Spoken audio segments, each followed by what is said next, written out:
Good afternoon, good morning, good evening, wherever you are in the world. Welcome back to another class of Sales Management in 6. We are still busy with Module 1. Today's class I would love to keep for at least 15 minutes long, and therefore it means that we need to move quite swiftly.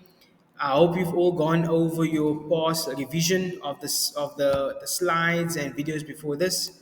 I hope you have gone over your question verbs that I've given you, and I hope you have utilized those question verbs to answer questions. Okay, so essentially, students, ladies and gentlemen, we are moving to a slide just as a reminder. How do I move this particular device over here?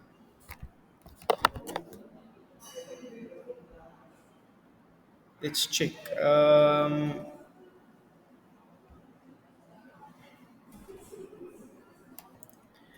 Okay, like I've mentioned and like I've said that we have spoken about in module 1 the principles of organization as well as types of specialization as well. So we have mentioned about hierarchy of authority, unity of command, span of control, and whether a firm should be centralized or decentralized. We've spoken about what is the common questions or the common wording in that, and we mentioned they always speak about authority and responsibility.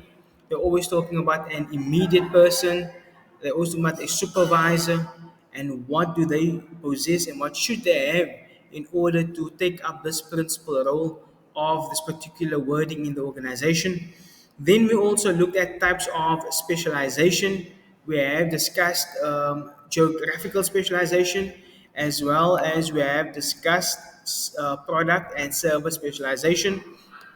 I've also mentioned that what is the fundamental importance, what is the main important context and questions pertaining to this is when this geographical and product specialization is appropriate. When is it? So discuss when is it. We also looked at what is the advantages and disadvantages pertaining to these particular specializations.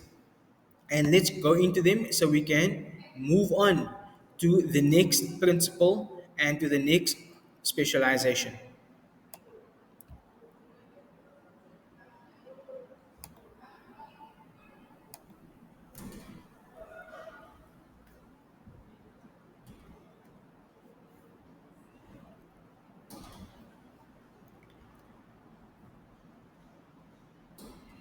And as mentioned today, we'll be talking about types of clients, and clients are all over. As an organization, as an entrepreneur, as a sole proprietor, as a small, medium, micro enterprise, or just as a small enterprise, or just someone who's a hustler. One of your main target markets that you should have is what is your clients? Who is your clients? Where are your clients? But types of clients can mean many things. Types of clients can mean a particular age. Types of clients can mean a particular gender. Types of clients can mean a particular race. Types of clients can mean religion, culture, ethnicity, geographical locations. Types of clients can mean it could mean anything. These are the people who's going to buy and support your company, and these people are people that would differ greatly from your organization to others, and these are people that makes use of a wide variety of products or a specialized product. So types of clients are all over. You need to understand as a sales representative, as a sales force, you need to figure out for your company who will be the targeting clientele that you would target for your company, and why is it important that they become your particular clients, because particular clients means particular income revenue, particular clients means affordability, particular clients means opportunities, And therefore, it means who are they? What are they? How are they going to benefit you? At the end of the day, it's also identifying whether the clients need the product, need the service. At the end of the day, clients are doing what? They merely don't buy a product or utilize the service for what it is, but they buy a product. They use the service for the benefit that the service and the product gives them. And therefore, you need to realize what is the benefit derived for your company through your product, to the clientele from your product and from your service. So you need to realize again who is your clients, because it's merely not saying, okay, my clients is people between the age of 15 and 25. It's people that have a basic job. It's people that earn a particular income between 6,000 and 10,000. That could be your type of clientele, but it must be more broader in its approach and the target as well. So let's look at what they are saying.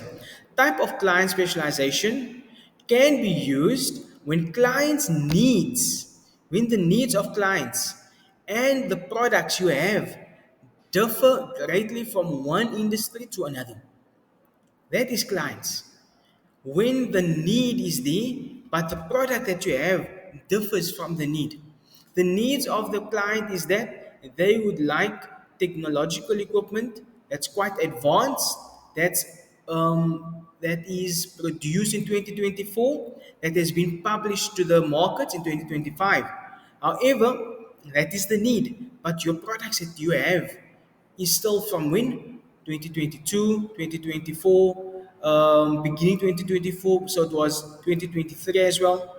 So therefore, you need to bridge that gap between the needs of the clients and what you have to offer them. What is some of the advantages? So a question, students, you can give yourself: name and explain the advantages of only focusing on a client specialization. Explain the differences between advantages and disadvantages of focusing on client specialization compared to product and service specialization alone. Give yourself question verbs. Differentiate between advantages and disadvantages of client specialization. List the advantages, list the disadvantages of client specialization. And these questions will come in your test mark one, your team one, or your test one. It will come in your national exam as well. So therefore, you need to know and anticipate the questions that will come in. So let's look at the advantages of a company, your company being the entrepreneur, starting the company, establishing the casting stone, establishing the foundation. You need to now figure out, is this advantageous for me? Is it in line with my vision? Is it in line with my objectives? Let's have a look.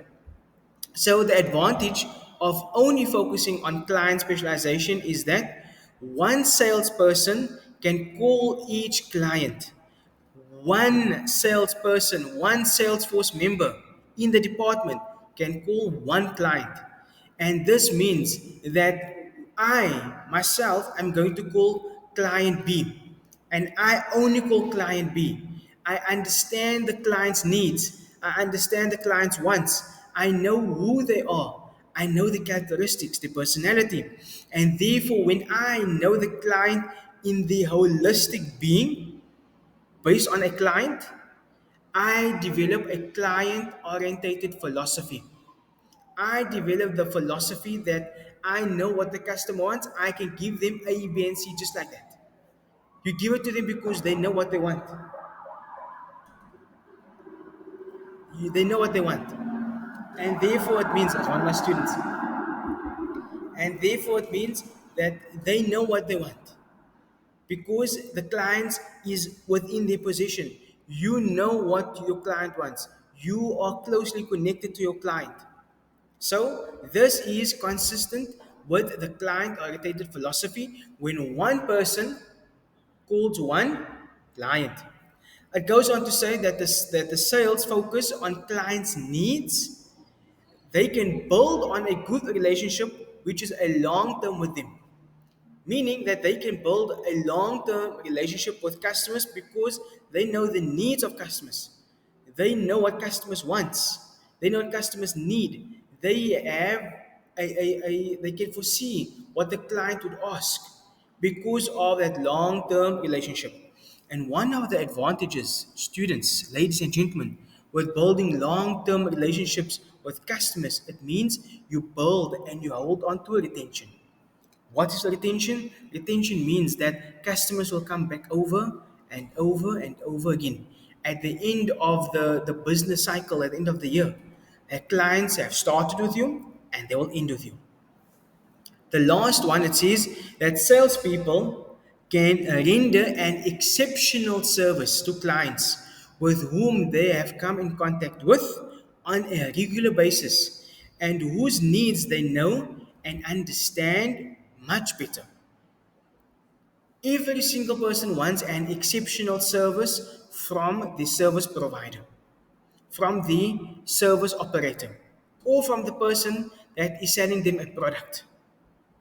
No matter what it is, a product or service, you want exceptional service. If you are selling a product, I'm selling a phone.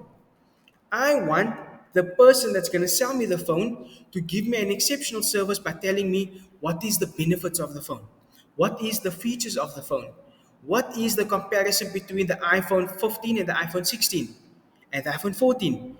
Give me more than what I want. And that in turn will open the customer and the client's eyes to, wow, this person know what he's talking about. Wow, they've answered the questions before I've even answered it.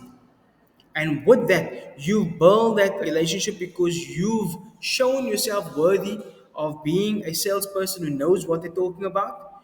You are there for the customer because you built a long term relationship and you built a customer oriented philosophy upon exceptional service. Once you've done those things, you will have the retention and the customer in your hand. You can sell them your product and you'll make the sale and you'll get your commission and you'll make the sales volume increase as you go along. In life, there's disadvantages. Let's look at them.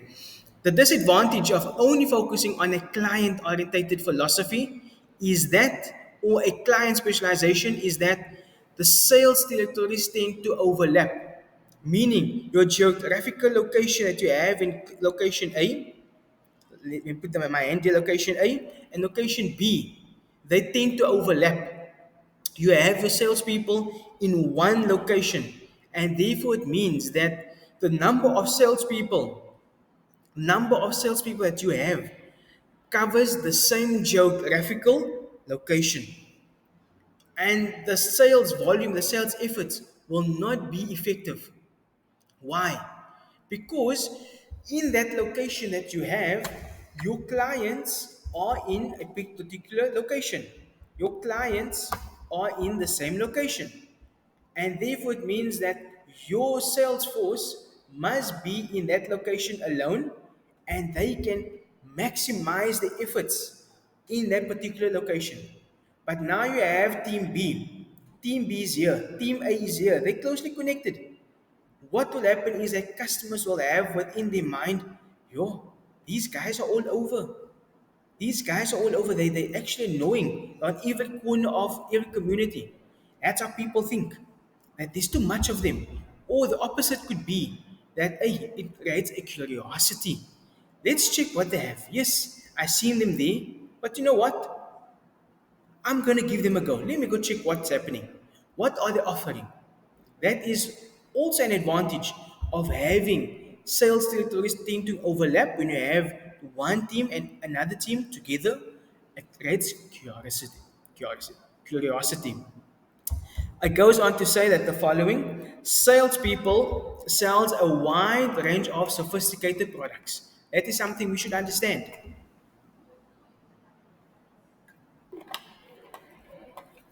The more sophisticated products you have, the more clients you can attract, the more the sales volume goes up. However, the more sophisticated products you sell, it means you need to keep abreast, you need to keep on par, and you need to keep up with the technological developments of what is happening in that technological sphere, because products come and products go and products become outdated. And if you have too many sophisticated and a wide range of products, you'll find it difficult to keep abreast of the developments concerning those products. And when you have too many of a wide range of products and only a particular clientele, it means what? That sometimes you might not focus on a particular product. You're only focusing on an iPhone 15 and all your clients, I mean iPhone 14, sorry, an iPhone 14. And all your clients that you have, you're only focusing on the iPhone, the 14. Or you're in company that is, for example, only selling iPhones and you're selling iPhone XR to iPhone 16, and your clients you have, you know they only want iPhones and you only deal with iPhones. You're not dealing with Samsung, not dealing with Oppo, not dealing with Nokia, not dealing with Vivo, with Honor. You're only dealing with iPhone. And therefore, your clientele will be easily satisfied, easily achieved, and your clientele will be according to client specialization.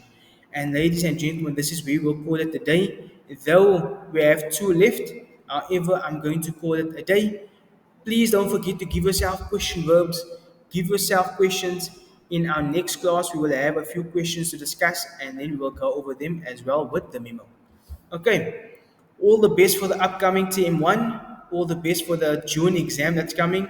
If you are exam only students, please share this with your exam only students, with your friends. Please like, please share, subscribe. You will benefit greatly from the slides. I will be doing entrepreneurship in 4. I will be doing some videos on sales management in 5 as well. With that, I'm also a medical practice lecturer, so please I'll put those videos as time goes on. And I will have some Arabic videos as well. But don't forget to like, to share, subscribe. Mr. Karim, in and out.